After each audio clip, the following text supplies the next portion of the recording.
Skeleton. Brimhall Farm was in the news. I don't know what it was. I can't remember. Have you ever seen this art? It gives me the shit so badly. I don't think we should.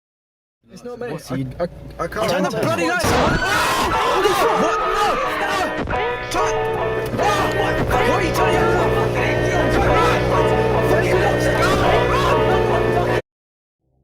Le 15 janvier 2009, la chaîne YouTube Indra Call 3 a mis en ligne une mystérieuse vidéo intitulée No Throw Road.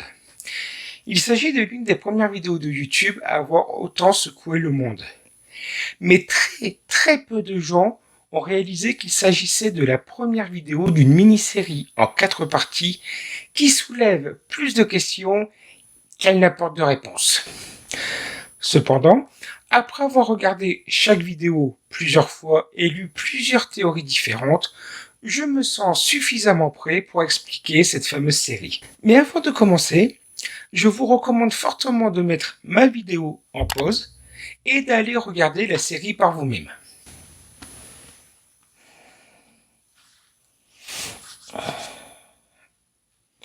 Voilà, c'est fait? Bon ben, on y va. Le 17 décembre 2008, 4 garçons de 17 ans ont été retrouvés morts dans leur voiture sur le terrain d'une ferme abandonnée à une quinzaine de kilomètres de chez eux. La vidéo No Throw Road contient les images inédites de la caméra appartenant à l'un des garçons qui a été retrouvé dans la voiture. La première vidéo commence avec 4 adolescents au volant de leur voiture. Ils arrivent au niveau d'un tunnel privé qu'il est interdit d'emprunter. Ils le font quand même et se retrouvent vite perdus, mais ils ont gardé leur bonne humeur, allant même jusqu'à filmer un lapin mort. Maintenant, les choses prennent une tournure sombre, notamment quand l'un d'eux voit quelque chose se tenir sur la route et le fait paniquer. Steve! Get back in! What's the matter? Les jeunes continuent néanmoins de rouler encore un peu et arrivent à un autre carrefour, exactement le même qu'ils avaient vu quelques heures plus tôt. Et ce, malgré le fait qu'ils aient roulé en ligne droite.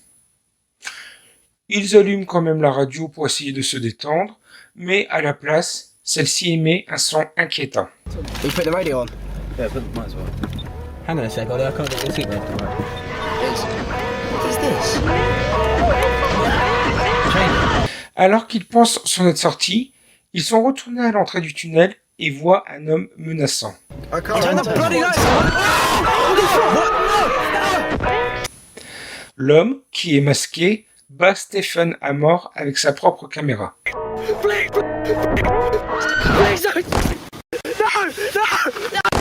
C'est ici que se termine la première entrée.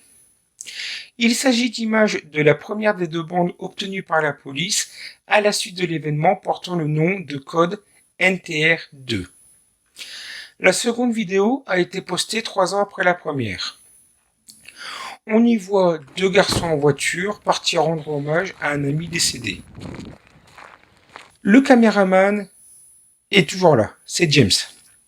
Dave est nouveau. Stephen est évidemment présumé mort. James a apparemment survécu au premier incident et avait été secouru par les autorités.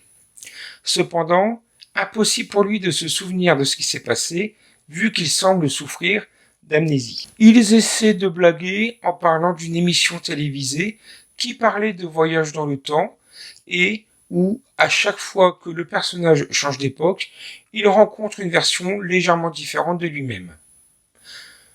Tout ne se passe pas comme prévu, bien évidemment, puisqu'ils se retrouvent à nouveau perdus.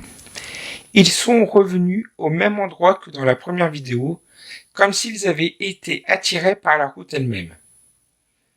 Et là, apparaît miraculeusement un visage familier. Steven, après tout ce temps, est toujours vivant.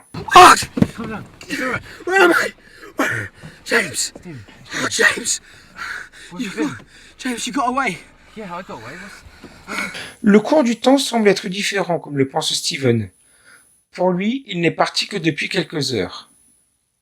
Et alors que ses amis essaient de le réconforter, la deuxième cassette se termine.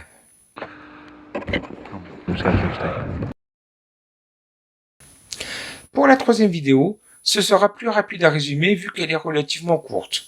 Nos trois héros roulent sur la route en essayant de s'échapper et reçoit un appel téléphonique inconnu. Finally. Hello.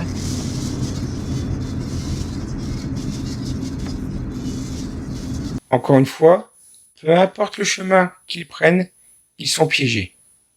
Puis, soudain, l'homme masqué apparaît de nouveau.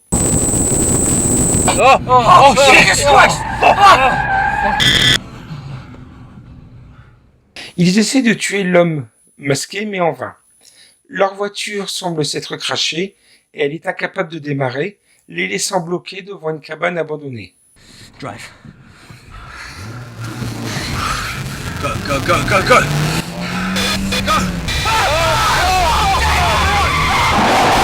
À ce moment-là, il devient clair que la route dans laquelle ils sont est piégée et maudite.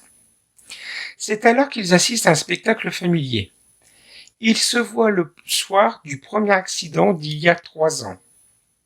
En clair, le tunnel piège ses victimes dans une boucle infinie temporelle.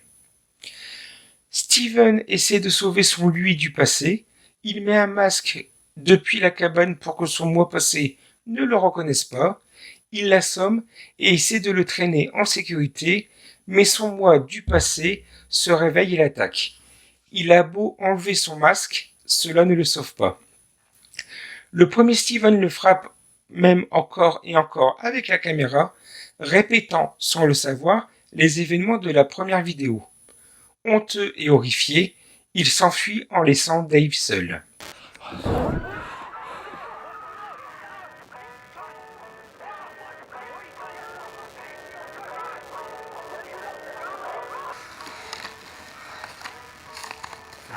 What are you doing? I got this from the shack. Why? So he doesn't recognize me. Stephen, what are you doing? Stephen! Wait! Wait! No!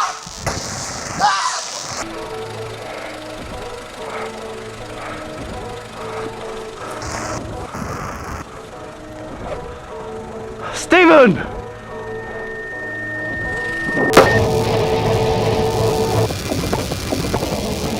Je sais ce que vous pensez tous. C'est quoi cette fin? Eh bien, comme je l'ai dit, la route piège ses victimes grâce à des boucles temporelles infinies. Ce n'est un secret pour personne que le Steven qui se fait tuer dans la première vidéo est en fait le Steven de la 4e vidéo, tué par le Steven original. Mais alors, qui est l'autre homme masqué? Je ne sais pas si ma théorie vaut le coup, mais pour moi, l'homme masqué est un serviteur de la route, ou peut-être qu'il tue non pas pour assouvir sa soif de sang, notamment celle de la route, mais pour empêcher les gens de souffrir dans une boucle sans fin, et ainsi d'être désespérément perdus pour l'éternité. Et bien sûr, le gouvernement britannique sait tout de ça, bien évidemment, d'où la raison pour laquelle la route a été fermée. À en juger par les descriptions des vidéos, celles-ci ont été divulguées par un homme appartenant au gouvernement, genre de top, si on veut. Voilà, c'est tout pour la partie explication. Et je voudrais juste savoir une chose. Vous en pensez quoi, vous? C'est quoi le secret de cette route? Et selon vous, qui est l'homme masqué? Faites-le moi savoir dans la section commentaires. Ça fait toujours plaisir. Je voudrais aussi remercier, même s'il ne verra pas la vidéo, Indra Call 3 pour avoir réalisé cette vidéo. C'est aussi intéressant que terrifiant.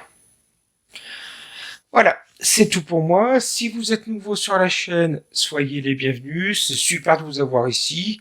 Je vais peut-être sortir une vidéo la semaine prochaine ou en janvier. Je sais pas encore si je me prends une semaine ou 2 de vacances. En tout cas, je vous souhaite à tous une excellente fin de journée et je vous dis à bientôt.